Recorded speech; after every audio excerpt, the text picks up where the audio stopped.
Whatever the reason, as drummers, we definitely need to know how to run a click track. Whether it's because we're playing to backing tracks and we need to know how to run a click track, or we're just playing a show, we need to be able to count off the song super quick, it's 30 songs, and we have a click track running. Whatever the case may be, click tracks are a huge part of drumming in the world as we know it.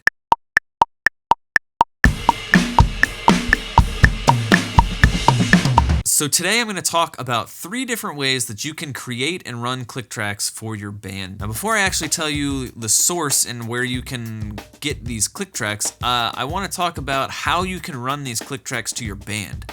So really quickly, there's kind of 2 ways you can do it. You can, whatever you run click track from, you can run it into a headphone amp.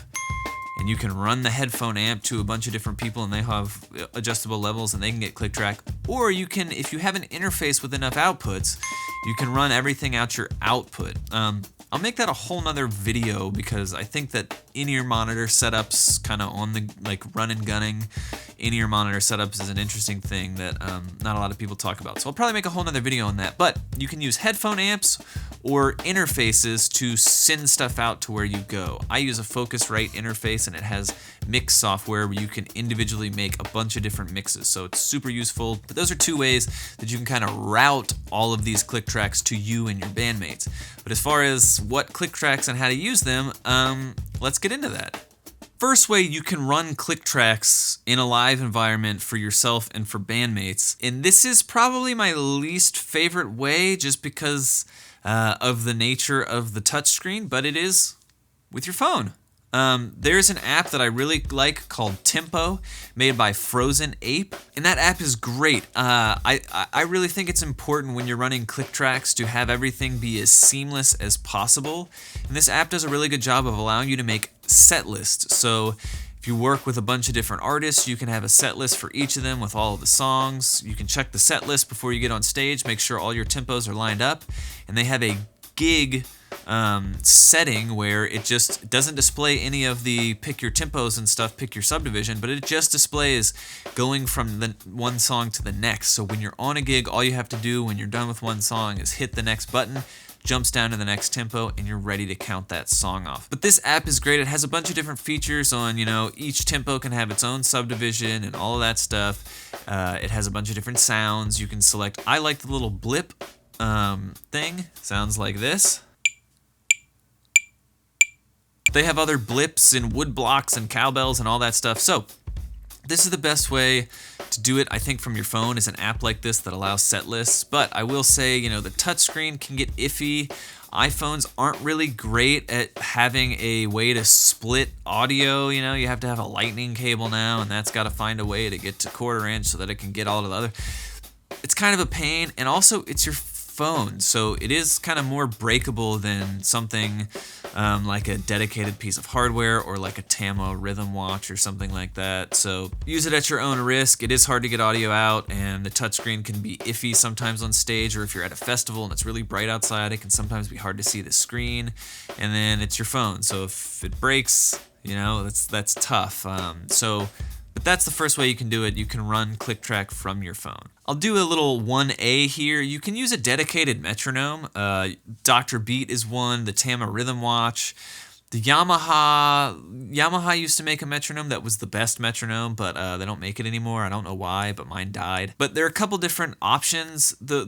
I really like them because they are a dedicated thing that, is expensive, somewhere around $100, but not $700 or $1,200 like your phone is. So it's something that's nice. It can just sit there on stage. If it gets bumped, if it drops, it's probably not going to be dead.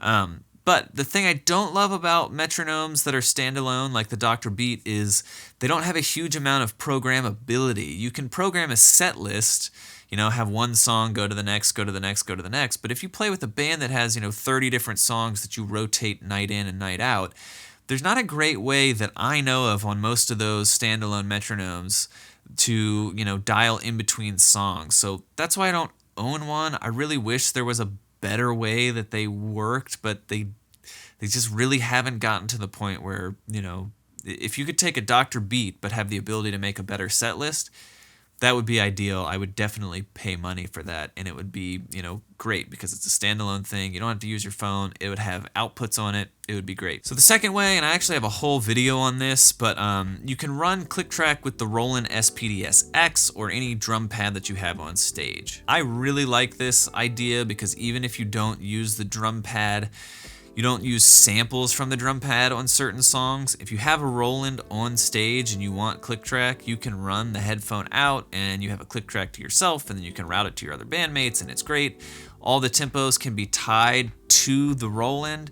If your set list changes every night, you can use a different kit chain. They have the ability to, mix and match whatever order of kit you want. And I like this option because, again, it's not your phone. It is an expensive piece of equipment, but it's meant to be hit. It's meant to be banged. If you drop it, it's not going to break.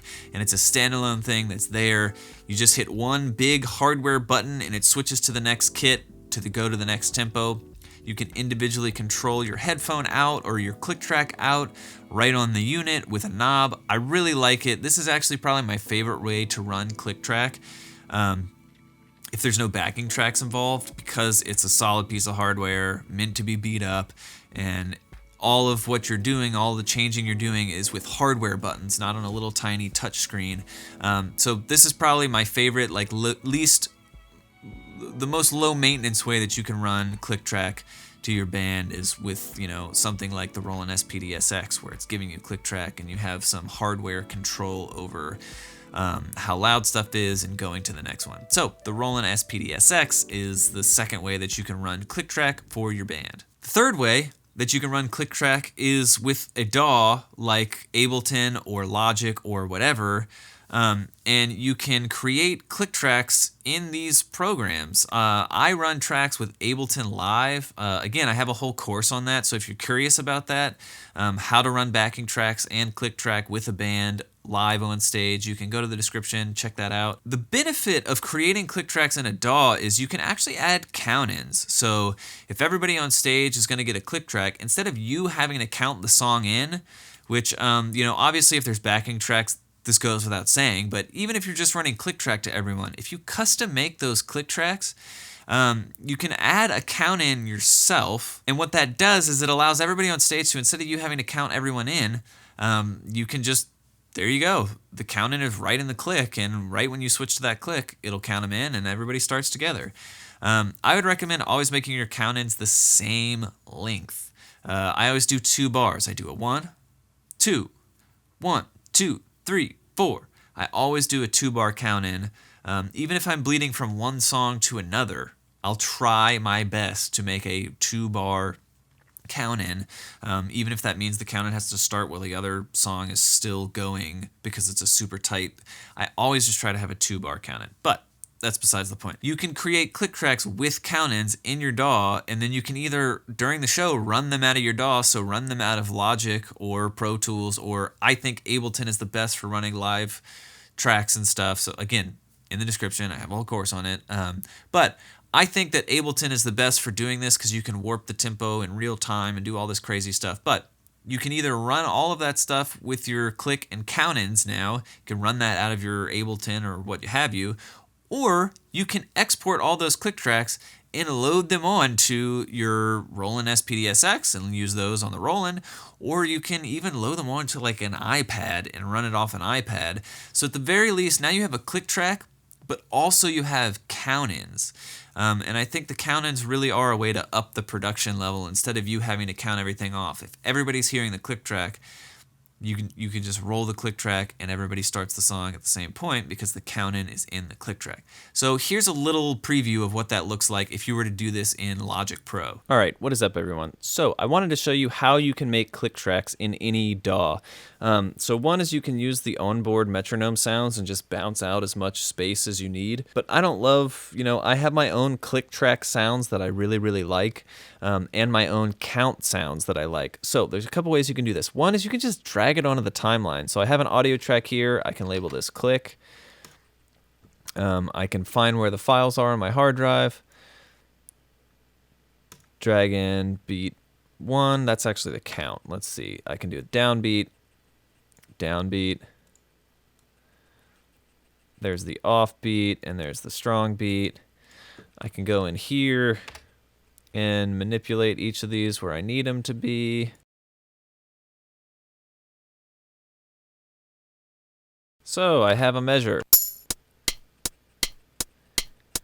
That's great, and you can now like make this a whole, you can join all of these and make them a whole thing and then copy and paste, whatever. This takes forever though. So what I've done is I created a MIDI instrument that actually has all of those sounds on it. 1, 1, 3. So now I can actually, instead of having to drag audio files down, I can just hit record.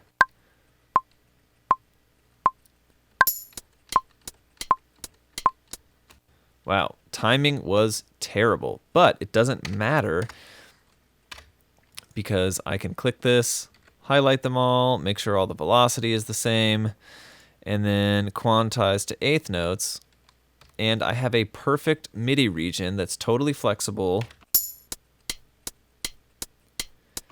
of click track, and then I can do the same for the count off. Let's double this, and then I can go down here to record. 1, 3, 1, 2, 1, 2, 3, 4. Wow, sloppy. But again, it doesn't matter. Highlight all these, make them the same velocity, quantize to quarter notes. 3, 1. And now can trim this up, and I have a count off. 1, 2, 2, 3, 4. So that's great, and now I can go down to the end of this measure, copy these forever. 1, 2, 1, 2, 3, 4. So now if I'm done, I can move my bar here, highlight them all, Command B, and bounce it out. And now I can put this on the Roland pad or my iPad or whatever, and I have a whole click track.